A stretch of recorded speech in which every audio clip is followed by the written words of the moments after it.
We're back with Kim. Oh, okay. I think we're starting now. Okay. So here we are. We're back with Kim, back by popular demand. Everybody loved Kim, and we had a great idea, another idea to talk about this evening. And Kim, if you guys haven't seen the video, Kim, tell me what the name of the video is because I don't remember. It was Stories of Red Flags, I think. Yes, thank you, Kim. Okay, yeah, I can't even remember half the videos I make, but yeah. So Kim is gonna do. We're gonna talk tonight. This is gonna be really interesting because this actually goes to show you the cycle of the narcissist's head, and this plays out all the tactics, right? The entire tactics of within 24 hours, within one day. That the narcissist does. So I'm going to leave this to you, Kim, and thanks again for being a part of the channel. Oh yeah, thanks for having me back. I thought it would be fun to have like a concrete example of a snapshot in my story, and this was about 1 week post breakup. So he was probably going out of his mind with the post escape hoovering. So where it started the day before, I mean, I was still answering him at that point, but it was getting less and less. I was working my way to no contact, but being very clear, like, please stop. So I went to sleep. My message, I'm reading my text here, and it says, "You're not listening to me still. Only I know what will make me feel better, and that is to stop engaging in this. I'm begging you. Please stop." Oh, hi, kitty cat. So his response to my begging him to stop was this love bomb that I'll read now.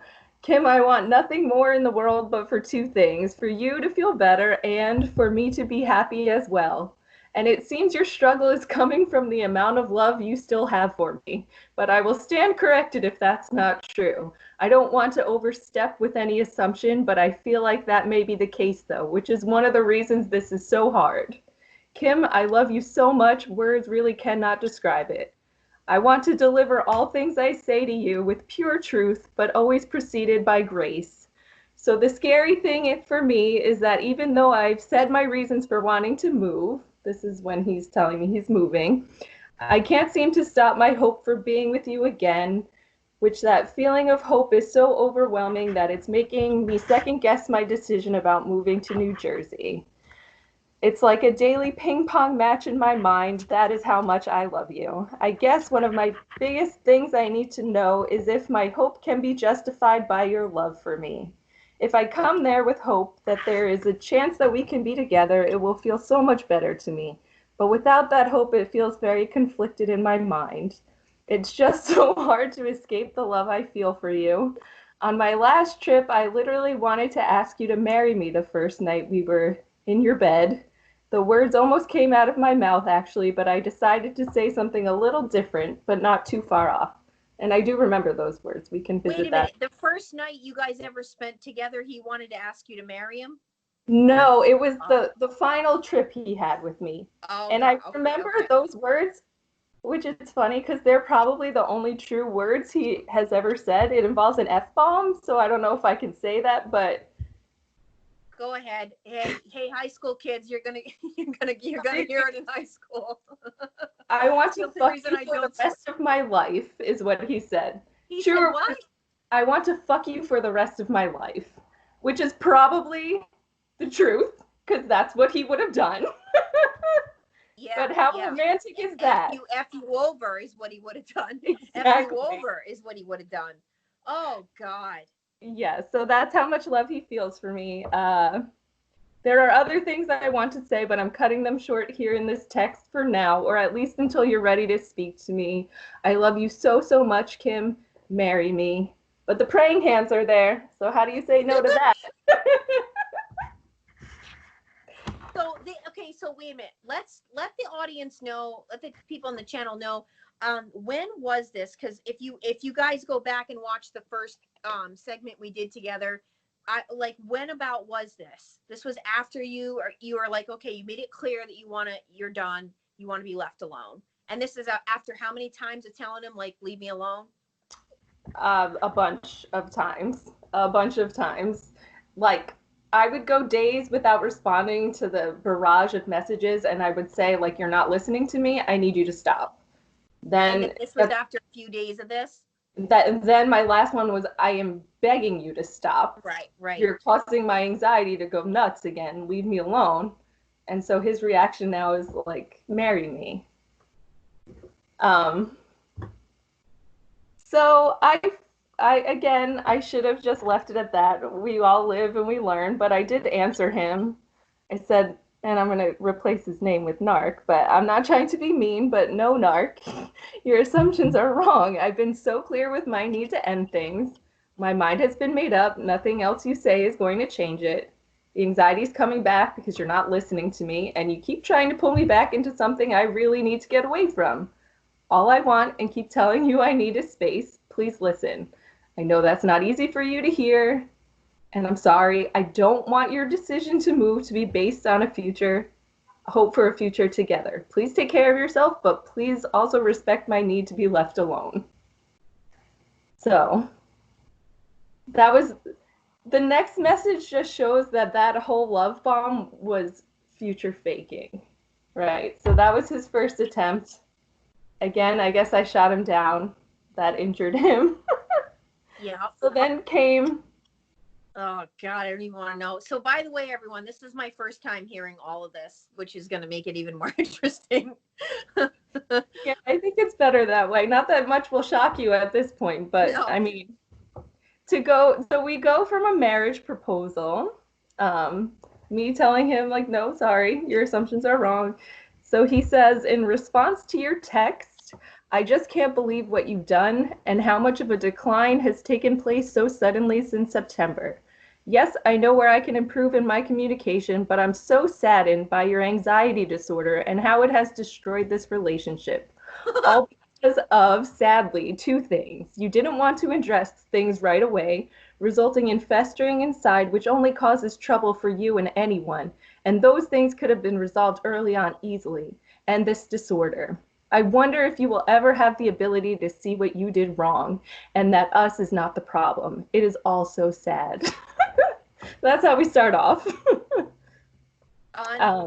So see guys, how it went from marry me to leave me alone, please. I made it clear to actually you were the problem in the relationship, and I wish you'd see that. That's basically what he's saying. So now Yeah. he's blaming you for the fact that he can't have you. Mm-hmm. I know hearing things like that tend to offend you, but the truth needs to be said. So, like, here's the gaslighting now. Like, that could offend anybody. Not just me. These are offensive things you're saying. Yep. Am I sick of being looked at as the cause or the main contributor? Do I still love you? Yes, immensely. Will I speak up for myself? Yes, absolutely. Other things you didn't give me the chance to express in another phone conversation include, although all that I've expressed about acknowledging how I can communicate better in relationships still stands, and I will continue to improve that. Honestly, I'm still very offended that you said I was frightening at times. No one has ever called me that, and I've never screamed at you. Yes, he did. Or laid a hand on you, and I never would. I feel that by all standards, my reactions and responses when addressing some issues, although we're facing issues in a direct manner at a time when my direct manner there could have used more grace. They were not frightening. Was I being direct with less grace than I should have in certain moments? Yes, but nothing more I have done wrong. So either you were feeling frightened by a misjudgment of the situation, i.e., your perception through eyes of anxiety, on your part, or you were frightened by the anxiety that comes over you when confronted by less sensitivity than you're comfortable with. Yeah. I love you deeply, Kim, and I want you to be happy, but if you ever want happiness in a relationship, you need to be able to handle confrontation better, and confrontation in life in general. You have a deep issue with that. Too often perceiving directly facing problems as hostility. And I hope you can work on that anxiety in those situations, because most people aren't going to sugarcoat things long term. Even though I've been more than willing to learn that for you and still am. Texting is not ideal for communicating any of these things, but because of your choice, I'm forced to say these things in a text. And the only reason I switched to writing is because of the gaslighting. Like, I needed proof for myself that I'm Yep. not the crazy one. Yep. Yep. Secondly, agreeably, we can probably say that the main underlying factor, as far as within our relationship, your anxiety started, and this breakup really started because I'm here and you're there, right? Well, by me moving there and giving you what you wanted, and it's because you were with a man who loves you as much as you loved him, and I know you loved me immensely. You proved it to me and said it to me many times. At the bottom of it all, we were 100% in love with each other until that anxiety. I'm now giving this relationship what it needed at the core, moving east, and you are radio silencing me. Due to the difficult to grasp way that you've been dismantling this relationship, yes, dismantling with your mind, I have to ask you something. Did you become interested in another guy since your visit in September or since my visit in August? I want to know the truth because the behavior I've witnessed is so puzzling and either caused by a serious neurosis or the above mentioned interest in another man. I want to know, and if so, I want to know when and how and who. I've never strayed from you and I have no interest in being with anyone but you. I've also never cheated on any girlfriend in my entire life. Good luck finding that. I'm as monogamous as they can come. My Sure. God. Oh, and he wrote me another song when he knew the breakup was coming. And sorry, so that was a breakup. Did you ever listen to this song, all in caps, I wrote for you? I still can't believe that you replied to the first complete recording I've ever sent you of your song with breaking up with me. And in an email, no less, you said thank you, but nothing else. Breaking up with me in response to me sending you that song is brutal. Now, I know that you will probably perceive much of this email as hostile through your current perspective, and that is sad and unfortunate because I'm delivering it with the maximum sensitivity possible, yet being truthful. Do I love you to no end? Yes. Am I honest and direct? Yes, where appropriate. Do I want you to live a happy life? Absolutely. You deserve that. But your behavior has wreaked havoc on my life for the past 2 months. Do you need to take more responsibility for your behavior and the loss of this relationship? Yes. I hope you read and study every piece of this email, and I will await your responses to all of my questions. Please don't skip any of these topics. With love, the narc. Yeah. That just made me physically, honestly, that just made me physically sick to my stomach. Like the audacity to make this all, like, you guys see, I want everyone to see how they operate. This is just like, I mean, you see the word salad. Now imagine if you were on the phone, just like you said. Imagine if you didn't resort to email, to making this documented and just being like, no, the answer is no. And what really would have happened, what really would have occurred. I mean, it is unbelievable. You can see him sitting there thinking of manipulative things to say to get you to recoil and go back on things that you've said, or to think about, oh, maybe it is me, or I mean he is sick. And then I expect you to study this. He is sick. He is sick in the head. That That is level just, of entitlement is yeah, like beyond belief. yeah. Read and study this? No. And he would say things to me like, who do you think you are to do this to me? Like, who do you think you are to say this to me? I You mean, see now, I hope that people understand that this kind of intimidation, this you did the right thing when you got that restraining order, because he is one of them. He is one of these kind of narcs that would not is not going to let go. I mean, I'm even scared for you now, and I told you that, like, you always have to, you have to have a plan, and you have to make sure you're being safe, because he's at a level of entitlement, as you said, that is absolutely scary. And I'm glad you told him he's frightening. He knows he's frightening. Okay. yeah. He just wants you to deal with it. He just wants people to bow down to him, because I don't know. I could say some really mean things that I mean, he wants people to bow. I mean, this is the level we're talking about with these people. They sit there, they sit back and they say to themselves, how dare you? How dare you? Then notice how, you know, they have to put this narrative in their mind. Well, it's got to be she met someone else because I know that you love me. How many times did he tell you that? I know that you love me. And like the only plausible things in his mind that would make someone not want to be with him is that I found someone else or I have a serious neurosis by having mild anxiety. Your anxiety was the problem. Yep. Right. Yep. Yeah. Something that you vulnerably told him about yourself. See how they're now going to use that against you. See, guys, you can't tell them anything going on with you. As you're getting to know people, you don't tell people things about your past or mistakes you made or any weaknesses that they're going to deem a weakness. It's not a weakness of yours, but I'm saying they're going to make that to be that when they need to take it out. When they need to take out that card, they're going to take it out. And as you can see, so now what happened? What happened after this? So, and his style, like sending the email is not enough. Then he, like, within 5 minutes, he sends a text to let me know. I replied to this in an email.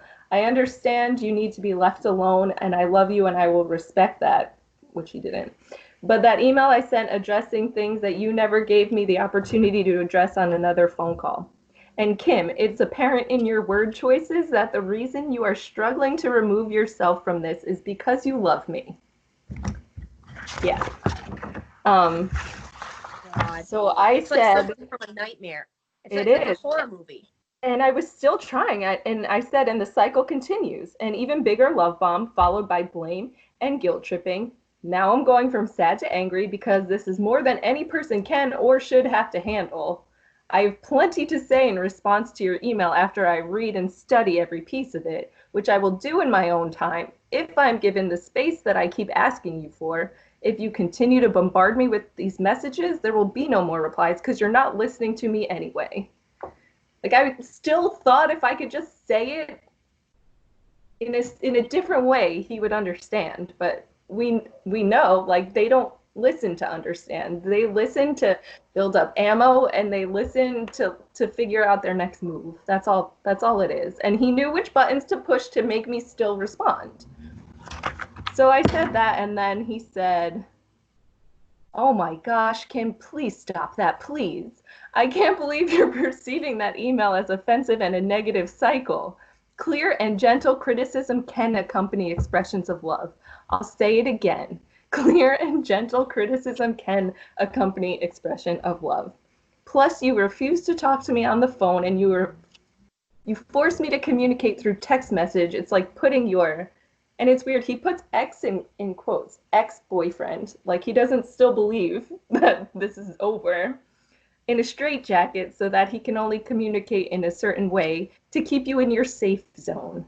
That is completely ridiculous, abusive, and narcissistic, and completely counterproductive for accurate, proper, and healthy communication. Why can't you see that? And regarding clear and gentle... Here we are, guys. The narcissist calling other people the narcissist. This is a major card. Be aware that they do. That they And pull. abusive. I'm abusive, too. Yep. And regarding clear and gentle criticism can accompany expression of love, but you take offense so easily to so many things, it seems now. I'm so saddened to see this immaturity in you. And I hate to say that word because I know you'll say that's offensive, too. If you cool down, although I don't think that will help either, you might just realize that it's truth and honesty combined with humility, because I am still taking my portion of that responsibility. How can you not see that? But I am sad to see that this immaturity, in the sense that you are viewing this email as offensive, and that is where your greatest flaw is. This is such a shame. You're literally taking zero responsibility for the fall of this relationship. I cannot believe you're taking zero responsibility and pointing the blame at me for everything. You can't keep doing this, Kim. That is not healthy. I love you and I want you to be happy, so I hate to see this happening. I know where I can change, and I hope you can see where you need to change instead of pointing the blame at your ex-boyfriend. This could explain a lot to me about some of the things you've explained about past dating with such limited, serious relationships. If we were living in the same place, I think things would have been way better. But because you're not in the same place, and because of the things I'm seeing in you right now, I also don't want to be with you at this time if you're in this cycle towards me. I mean, that's like a toddler. It's like, well, I don't want you anyway. But he's Right? calling me immature. Yeah. Oh my God. Is this what you used for court, by the way? Did you take all this for court? Yeah. Yeah. You had to print everything out and bring it to court. Yeah. Mm-hmm. Yeah. Okay, so then what? Oh. Um. It's like So it's a cringe. It's making me cringe. It's so disgusting how he just won't stop. yeah, and so like that's like 2 pages full of text messages that came at 7:45 p.m. and I didn't answer, and so by 10 o'clock he had more to say. All that I said above and in my email, I still stand by, and I wish I was able to say everything over the phone as it would be more properly interpreted because you would hear the right tone. But I also want to say I'm sorry if those things hurt to hear. Again, texting is not the best either, but I'm sorry we've both resorted to blaming. So now the apologies are coming. The hurt I feel is immense, and I'm still getting very little sleep. So the guilt tripping. And I know you're probably going to call these statements in this text and the following statements the same cycle, but please hear me out here. I'm just expressing truth, and I also feel sorry. And I feel so sad that our relationship has come to this, and I know it would have been so much better if we weren't long distance from the beginning. I'm so sad because I know I'm going to love you for the rest of my life. The rest of my life. Yep.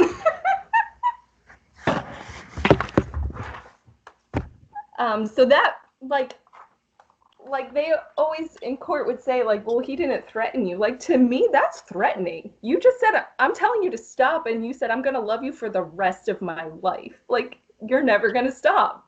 Court did try and tell you that it wasn't intimidating. They did No, try. his defense Oh, was that okay. Yeah, he he never didn't threatened. win, obviously. Right. No, no. Um, so that was it for that day. Like I mean, like that wasn't enough, but the next text came a couple days later, and it's just more of the same cycle. But that one day was like a pretty comprehensive view of like every single tactic, and I was Yeah. still at the point where it was affecting me. Like I can kind of laugh at it now and see it for what it is, but like Yeah. even if you're starting to become aware of what this is, it still takes a toll on a person, big time. Yeah. Yeah. And that's the thing. Like now you started studying about narcissism at this point, and so you were starting to understand what gaslight, or did you learn about starting to study like what was this after all of this? Um, like after his last trip in October, That's right. You did tell me that. Yeah. that's when I started looking up because I realized that this was becoming manipulative. Yeah. And that's when I started seeing things about the gaslighting because I was realizing like things I know he said, he would be like, I didn't say that. So then I decided like, okay, if I feel like I can't even have communication with this man that's not in writing, like this is not somebody I can be with. So then it was just putting the wheels in motion to get out of it, but I didn't know what to expect in the aftermath. I didn't really know about the hoovering until I was well into it. And I didn't really know what no contact meant, like how thorough you have to be with it. And so he knew which buttons to push to get me to respond, even if it was for that negative fuel. Right. Yeah. I do want everyone to see though, like this is the mind of a narcissist. Mhm. Those text messages are proof. The proofs in the pudding. That this is how he went from marry me to it was you to I basically am. He's letting you know I'm not letting you go. In his own way of manipulatively saying that. And like I said, you did the right thing by getting a restraining order, because he is one of those. I want everyone to know that even though the narcissist may have discarded you guys, don't think that you're off the hook, okay? Don't ever think you're off the hook with these kind of hoovers and manipulative tactics, because God, you can't predict. I mean, you can predict what they're going to do, but they can choose different ways and different times of when they're going to do things like that. The entitlement, I mean, all the qualities are there: the gaslighting, the entitlement, the love bombing, the discarding, the future faking. All those things were going on within one day's time with this. The what? blaming, and then the apologies, and then the excuses for it. Yep. Yeah. And this is how. So this is inside the mind of a narcissist. So whether or not you got out or they discarded you, this is what they think. And people are always like, well, why did they go all of a sudden? Even if they were saying things like that, or maybe they just disappeared and they pulled the ghosting, and go find somebody else real quick, because see how he thinks. They're not going to take the blame for anything. I never once heard him say, where did I go wrong? What did I do? Where was it that I probably pushed you away? There's no internal process going on there with these people. They don't have the capacity to look within and say, hey, I realized I did A, B, C, and D. And even if they did, a narcissist, a true narcissist, even if they had that moment and they did text you those things or said those things, they're going to turn around 24 hours later if they don't get the response they want, and they're going to try another tactic.